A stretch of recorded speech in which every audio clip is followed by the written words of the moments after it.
This next one is an exaggerated version of a true story.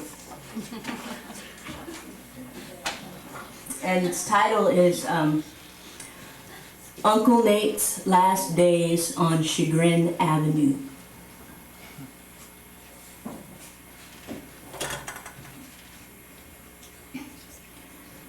One trip per day. In the end, it was all he could manage. Every afternoon, biting his lip through the pain, he'd swing those sickly legs over the edge of the bed.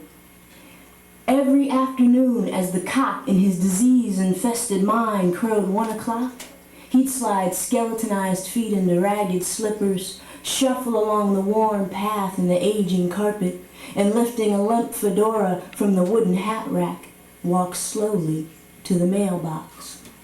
It started in the final months of remission, the day Benny, his next-door neighbor, left the house at 9 o'clock in the morning sporting a full Cleveland. 3 hours later, he returned, driving a brand new two-tone red Cadillac. Seems someone at the IRS made a mistake. Sent the old guy a cashier's check for $30,000 special delivery. Well, old Benny lost nary a step. He had been waiting for this day, expecting it. He had been as sure of the coming of this day as he was of the knowledge his hair would still be nappy every morning. The good Lord gave him the courage to wake up. Within minutes of the mailman placing that check in his hand, Benny was decked out in his best brown pinstripe and a pair of twice-worn white patent leather shoes, topping it all off with a pearl-white suede golf cap leaning sleepy-eyed atop his head. Not once did the thought, this might be a mistake, occur to him.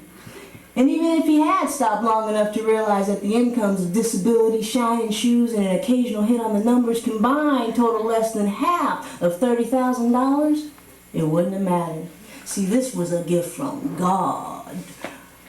A return on a lifetime's investment of hard labor and idle patience. He deserved this. The knotted knuckles on his shriveled up brown fingers told him so. The glaucoma and the clouds hovering over the lenses of his eyes assured him of it. Yes, Lord, this was fate. And Aunt Ida and Cousin Ruth had prophesied it. You're gonna be rich one day, Benny. Mark my words. And besides, who knew? Maybe my Uncle Nate had one coming too. So he checked. Every day. After the prattle of Benny's weather-beaten screen door called him to the window, he checked. After the cackle of the slamming door beckoned him to peer through the glass just in time to see Benny throw back his shoulders like he was somebody and strut down Chagrin, clutching that piece of paper in his hand, he checked.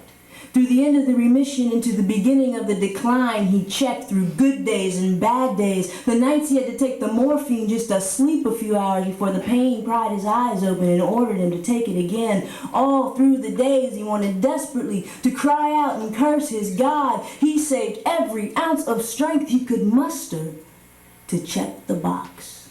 If Benny deserved it, so did he. If Benny got one, surely his was on the way.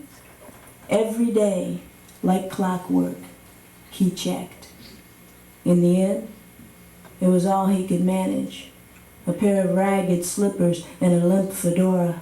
One trip per day to a box marked 1619 Chagrin.